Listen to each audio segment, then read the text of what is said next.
We are back to Choly Chats. It has been quite a long time since we both have been here to shoot a Choly Chats. I did do one or two. Sorry, Chris, without you. It's all right.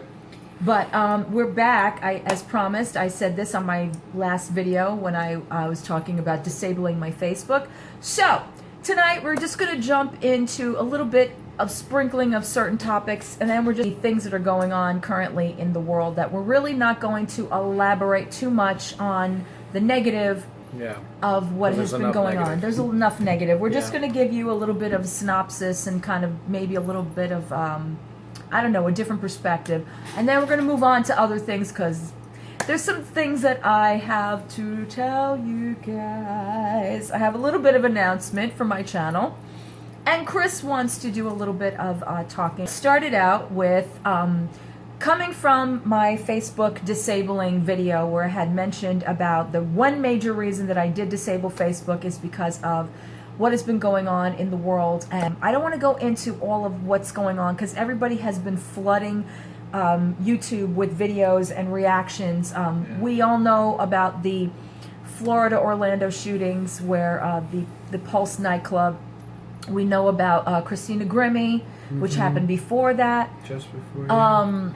Then, of course, the two shootings that happened. You know, one of them being shot in the car. The girlfriend of that person that got shot just by being stopped. Then the cop shooting in Dallas. All of it. I don't even want to go into it. It's just been really horrible. I wanted to kind of touch on the aftermath. I think that's what it is for me. I think it's the aftermath and what happens from here on and what people's attitudes are and perceptions are and the things that I've been seeing on social media and certain movements and things like that. While I am open to everybody being aware of today's problems, I don't think you can get away from it. And I don't think that it's, and this is just my opinion, I don't think that it's fair to just segregate it into one type of human being where it's, yes, Black lives do matter. Every life matters. Every life matters. And I know that the argument is people saying, well, the reason we say hashtag Black Lives Matter is because this is what's been going on. Okay, so just a little bit of a background on how I feel about this. Back when I was growing up in the 70s and going to school, and I mean, I lived in not a ghetto, but not exactly a better area of the Bronx. You could say that me being a white person was the minority because I lived in a building with predominantly Black people, Hispanic people, and there were Italian families when my grandmother first moved there. But as we lived there over the years, you know, it ended up being predominantly Black and Hispanic.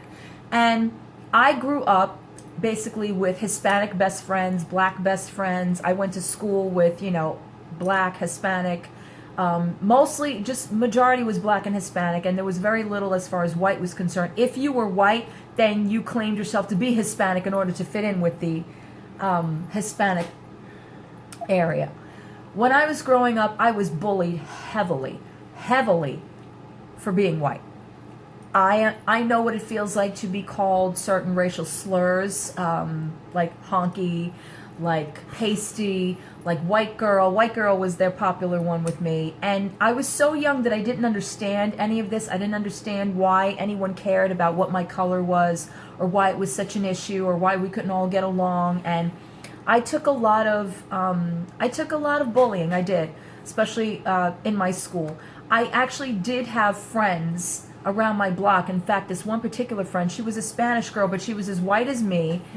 And when we were on the bus, she would join in with the rest of the bullying, and when we were in our neighborhood, she would act like my friend. So growing up, I do understand how it feels to not understand why people can't accept you for the race that you are, the color that you are, the whatever it may be, the gender that you are. And it always bothered me most because for me, I wasn't taught to hate a specific race, even though I grew up with people in my family that had opinions about that. I'm not going to get into that. I never grew up with any kind of just thought process that I should hate black people or hate Puerto Rican people or hate anybody. You know, I didn't like people for their actions and behavior, not because of their race. And it should be.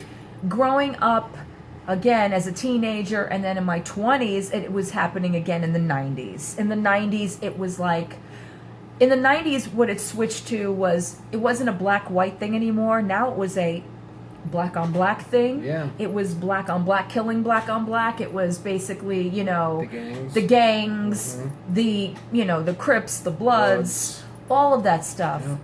And what I'm trying to get at is not saying that this is the millennials and this is a new generation. So it is, I'm sure that for the children growing up now, the kids that were born in the 80s and 90s, this is their generation and this is the millennial generation and this is what's going on currently.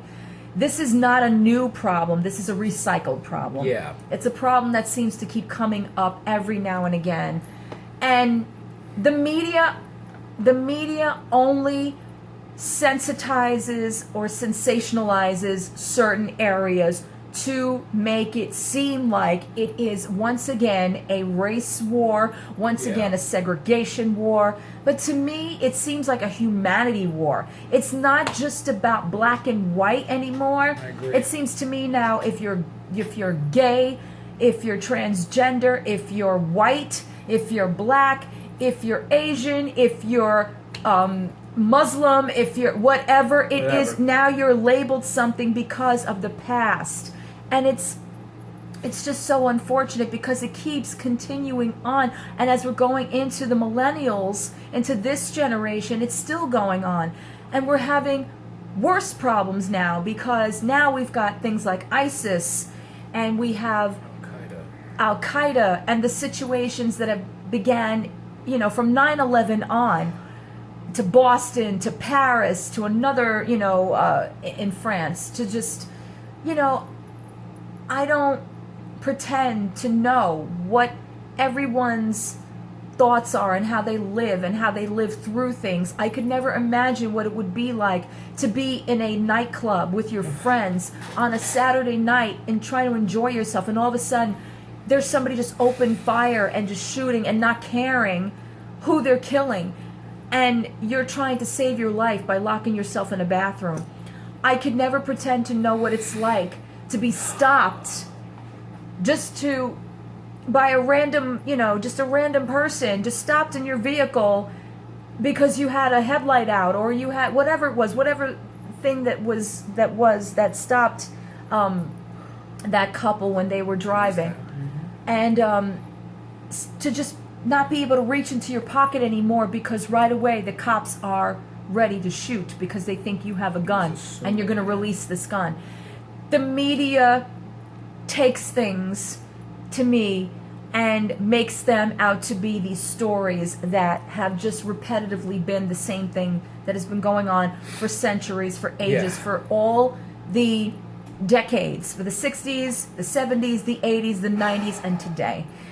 And as much as I appreciate and respect the movements and the, you know, wanting to give awareness to problems, I know there's a lot of things, movements going on, hashtag. And while I respect and honor that people need to do these things, because we all have now, in this generation, we have the platforms because we are a social media generation, which I think, like I said in my Facebook video, sometimes is a detriment.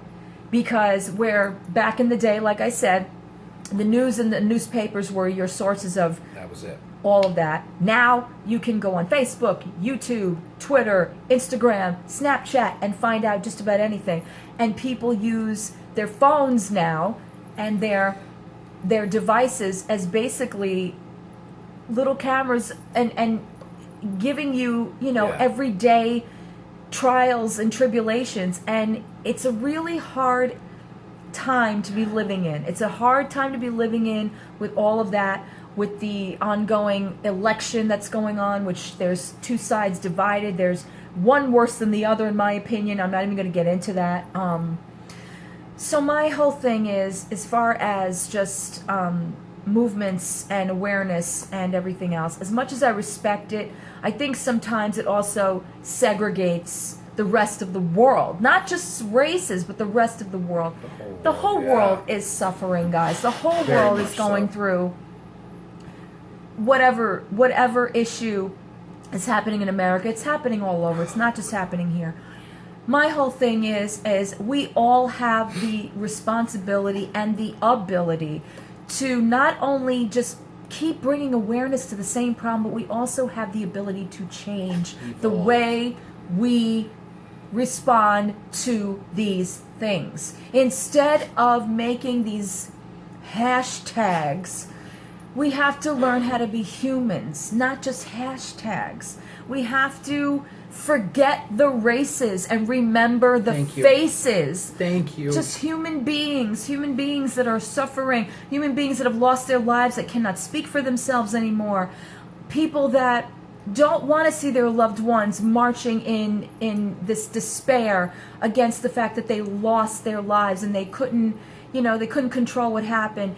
I don't want to know this world and what it's like to have to teach my kid that she has to put up an armor for all the things that she could possibly be segregated for her race, for her disability, for her color, for the way she chooses to be, whether she stays straight, whether she turns gay, whatever it may be.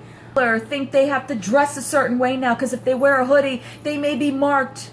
And it's horrible.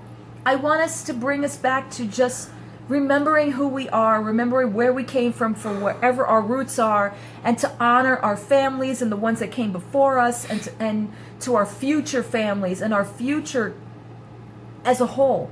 We're human, all of us, human beings. Let's stop separating that. Let's stop separating that. That's all I'm saying. I'm not saying that one is more important than the other. Of course you're saying that because you're white. No, because I've been there. I've been on both sides of the spectrum. I've been on the receiving end of hatred, and I've been on the side of the judgment side. I've been on the side of the, being afraid. And I don't want to live in a world like that. No. And I have the platform, being on YouTube, to talk to my subscribers, to talk to people who watch me, to talk to the kids that I know, to talk to children that I've come across in my own personal life. And, they mean the world to me. Children mean the world to me, and our future means the world to me. And I don't want them to live afraid. And the more that they read this, because social media is so available to them, the more they read this, the more they look at this, the more that they're reminded of this constantly, the more that they're learning this and growing up with this and being afraid to love the opposite sex, the opposite race, to respect authority, to respect policemen. We don't want this. This is not the kind of world we want to live in. All right, so we're back, and we're going to move on to some other things. So, now, this one over here. Oh, boy. I wanted to give Chris a little bit of a platform because I was recently watching a video, and I found it very, very interesting, and I thought that Chris could maybe give a little bit of a background. It was Celestial Beauty, and she was talking about schizophrenia and bipolar, and that a lot of people don't talk about how it began, and the whole transition into how do you know and when were you aware. And I thought it would be really important, again, because again on my channel I talk about depression, and I have a whole depression series, and sometimes when he's not around I seem to speak for him, and I thought it would be a good idea for Chris to kind of just give a little bit of background about being bipolar now and how he found out. So I know. So Chris. Hi. I wanted to open it up to you, and now tell them about when were you diagnosed with bipolar? First of all, how did it come to the point where you needed to figure out what was exactly going on with you? Well, if I had to pinpoint a time when it all began, it had to have been back in 2006, 2007. A very tragic event happened, and which I was hospitalized, and because I was very depressed, I was very suicidal, and I was in the hospital in the psychiatric ward for about, was it 2 weeks? Mm-hmm. Yeah. Dawn was there for that, and I regret it every day that I put her through that all the time. But what I found out was they said that I was bipolar because of my mood swings and the way that I handle situations. Now, after that, they tested me on every drug, like a guinea pig.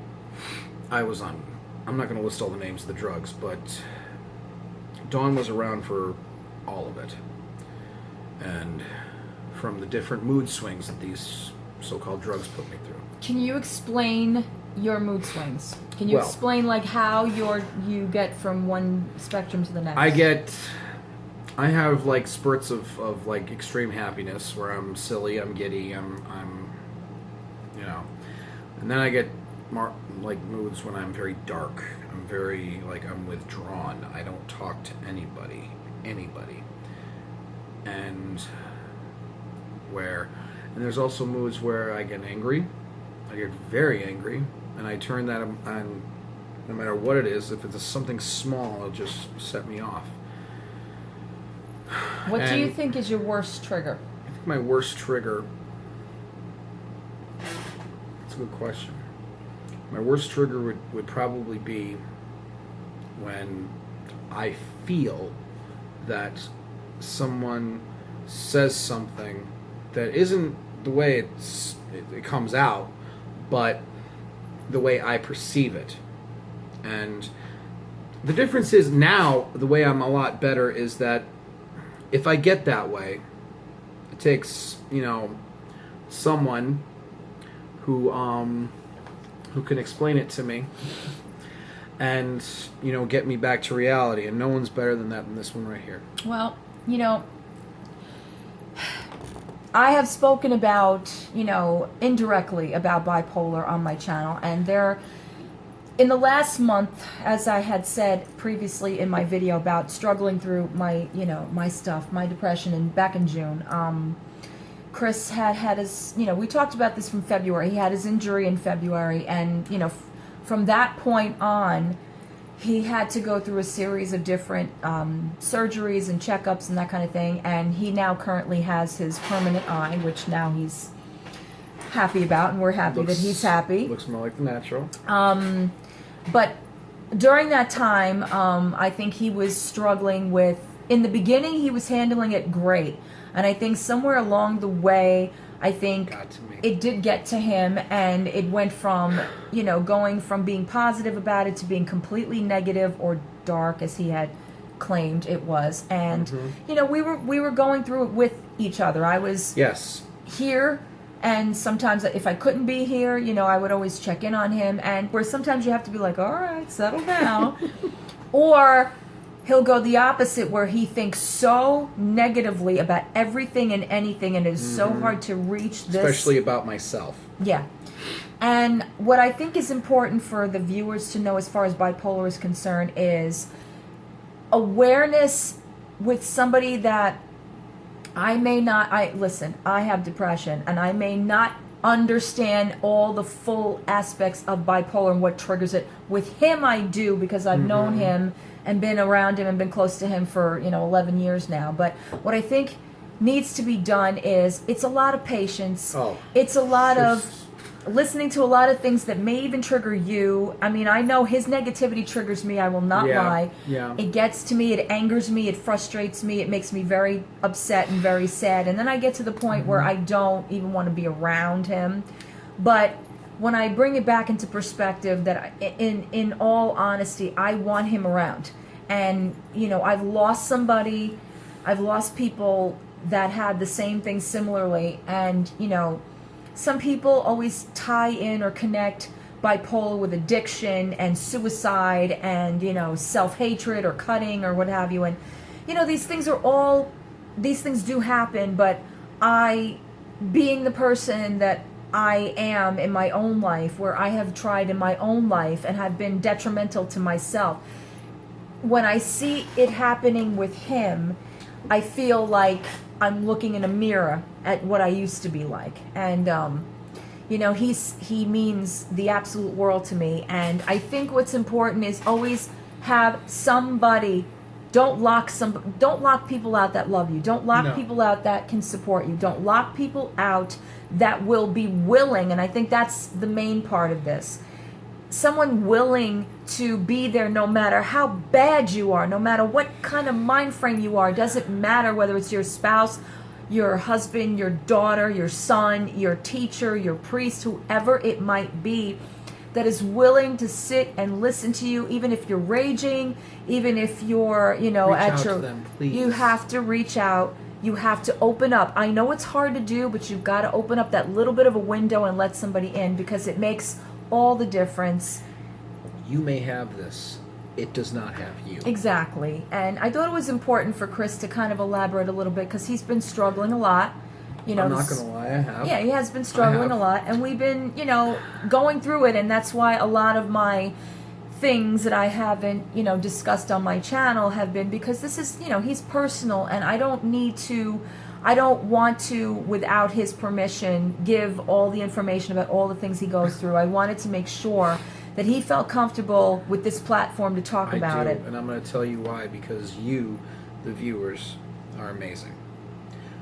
And we know that there's so many of you that suffer with whatever aspect of depression, you know, anxiety, bipolar, BPD, whatever it may be. And I just want you guys to know that do comment on my videos, that I read every single comment. I appreciate every single comment. I try to answer every single comment. And I want you to comment more. The ones that always say, "Oh, I don't comment." Comment as much as you want. You know, why I do this is because of you guys. I could sit there in my room and talk to myself all day. You know, I'm pretty much who listens to me anyway. But there's a reason that I have this kind of a platform, and it's more important than me talking about, you know, my other things, even though I love talking about beauty and freebies and, you know, getting me to try stuff and that kind of stuff. I really love connecting with people, and I think that and she's good at it. I really love it more, you know, if you guys are involved. I always say that about every Choly Chats. Like, you guys should leave more, you know, topics and things like that. Now, speaking of you guys, I know we're transitioning here today. This is getting all weird, but, you know, I know it's the weirdest place to talk about it. I was like, well, why not? I'll just throw it out there because it's a positive thing. Why not? I have just been notified and have not purchased, but I have... let's just put it out there. I will be a Generation Beauty this year. Ta-da! I will be a Generation Beauty, yes, coming this September. So that means, wow. I don't know if my freebie sample people will be there, but any of my beauty followers, if there's still any left, if you guys, you know, want to come and say hello or what have you, I'm going to be doing this. I'm going to be going by myself. I think this one's going with me. I think Joe is going with me. Needs a bodyguard. I'm going to have my boys with me. I'm going to have my boys with me. So don't get too close unless you have an appointment. No, that's all cool. But you know what? I would love to have anybody that would want to come up and say hello to either one of us or what have you. You know, I just think that, you know what? I've said a lot of negative things about the beauty community, and I really do appreciate the fact that they offered me this. The fact that they want this one. Me this morning, all excited. The fact that they want this one at, you know, Generation Beauty. Hey, all right. I love it. I'm just saying, I'm really very grateful and thankful, and it was definitely something that perked up my mood. And she deserves it. And I'm really kind of looking forward to it. So I don't want to, you know, go on, but I really would love it if anybody, you know, wants to say hello. I'll be in the area. Just be there. Just kind of be like all by myself, like, you know, whatever. Coming at you, New York. It's probably going to be very overwhelming, but hey, whatever. All right, so we are done. And I would, like, on a personal note, I would like to thank those, like, when Dawn mentioned my accident, I'd like to thank all those who sent their thoughts and prayers and just their well wishes on Choly Chats. And I really appreciate it. I know somebody's gonna say she's fussing with her hair again, and I know I love it when she fusses with her hair. It's just her. Fussing with my hair. All right, guys. It's just her. Thank you very much. God bless you. Love you, and we'll see you next time. Peace. Peace out.